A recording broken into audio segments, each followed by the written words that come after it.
The 1960s carried a kind of magic you could almost touch. Imagine Christmas beginning not with lights on a tree, but with the thick Sears catalog dropped on the coffee table. Its pages weren't just glossy paper, they were treasure maps of dreams. Kids sprawled out on the living room rug, circling toys with crayons, whispering which ones Santa might bring and which ones would stay trapped in the world of make-believe.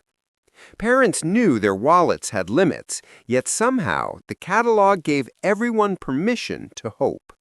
By the time Christmas morning arrived, those dog-eared pages had already written half the story. And oh, those trees! Some families proudly placed a fresh pine, its scent filling the house, while others turned to the futuristic shimmer of aluminum Christmas trees. Under the shifting glow of a color wheel, blue, then red, then green, the silver branches sparkled like nothing from nature, but everything from imagination. Bubble lights gurgled along the mantel, casting their playful glow while a Bing Crosby or Nat King Cole record spun in the background.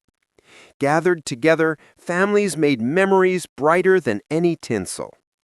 Meanwhile, downstairs in chilly basements, childhood turned into creation. Folding tables became miniature airports and racetracks.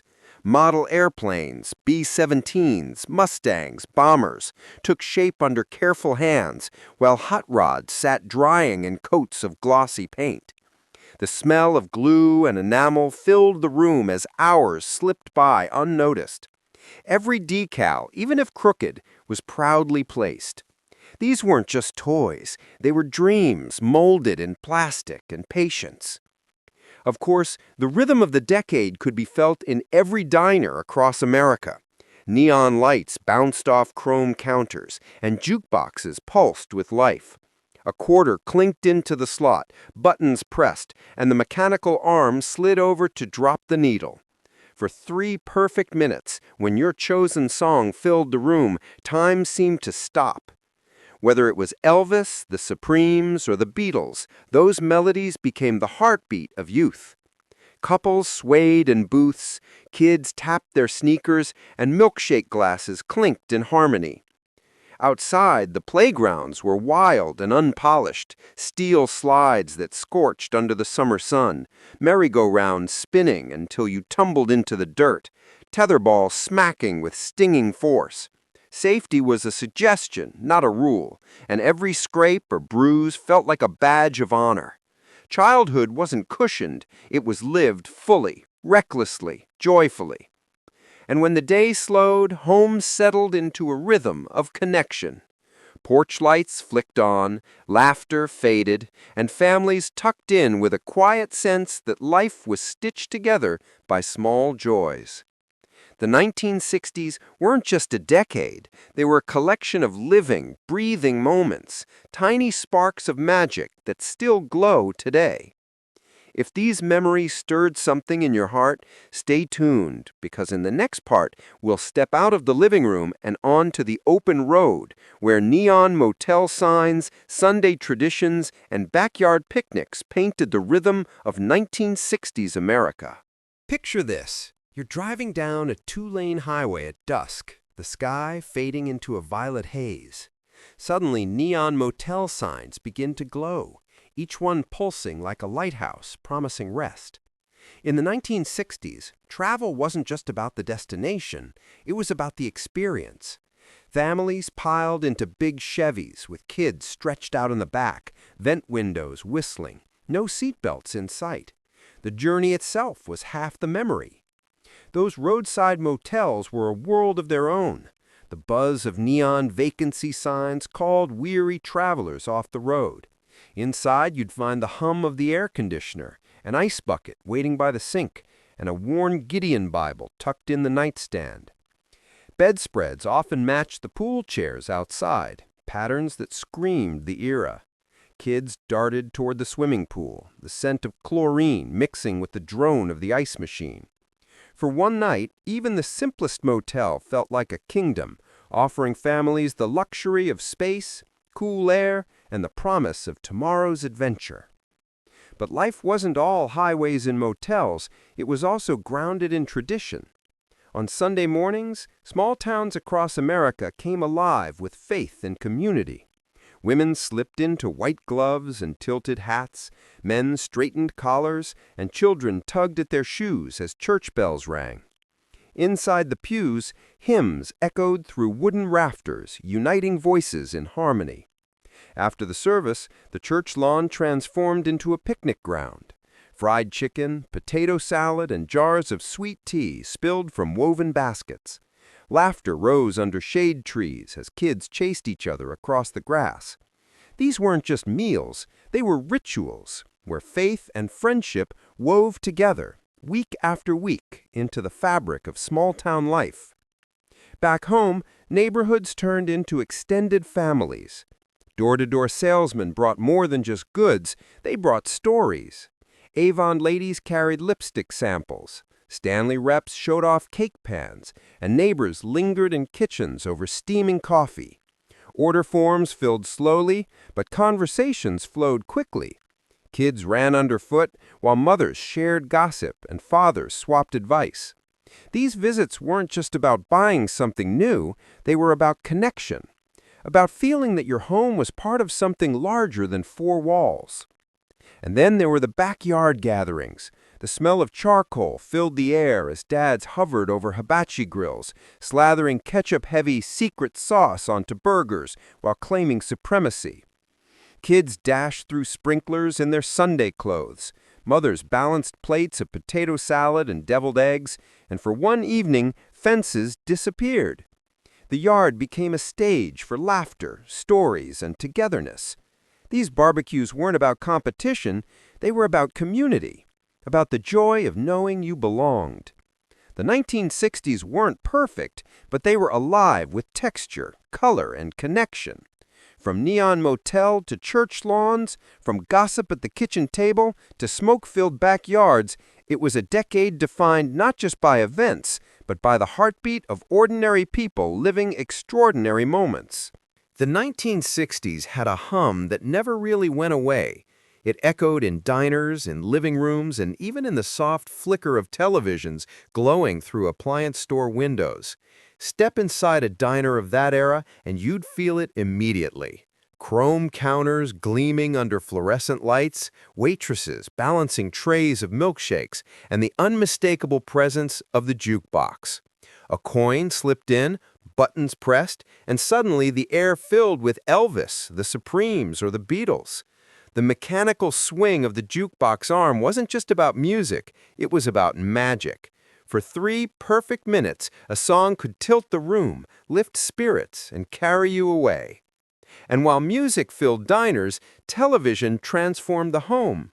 Appliance stores became gathering spots where crowds pressed noses to glass, staring at the future itself.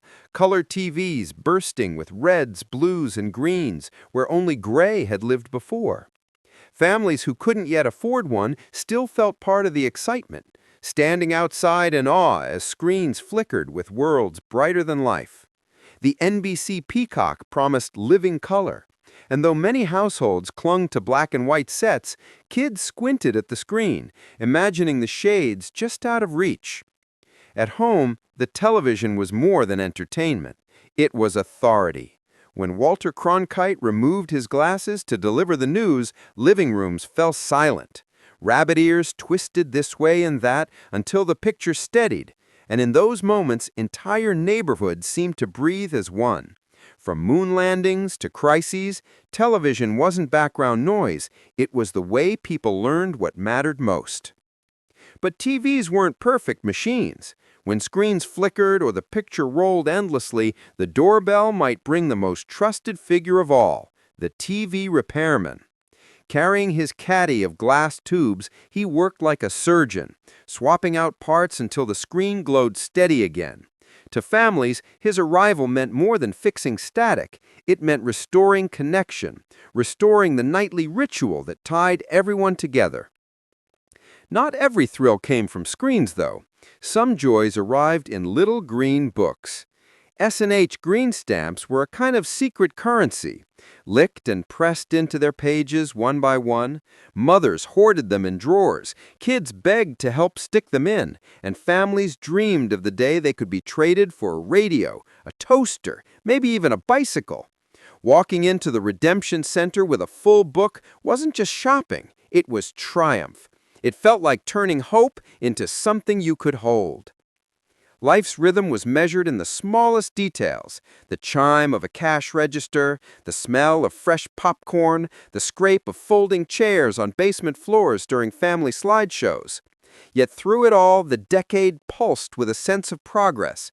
Technology was no longer distant.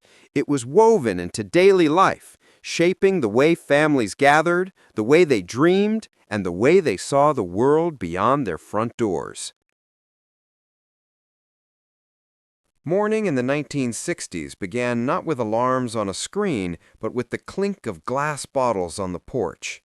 The milkman's truck rattled down the street, leaving behind fresh bottles sweating with cream.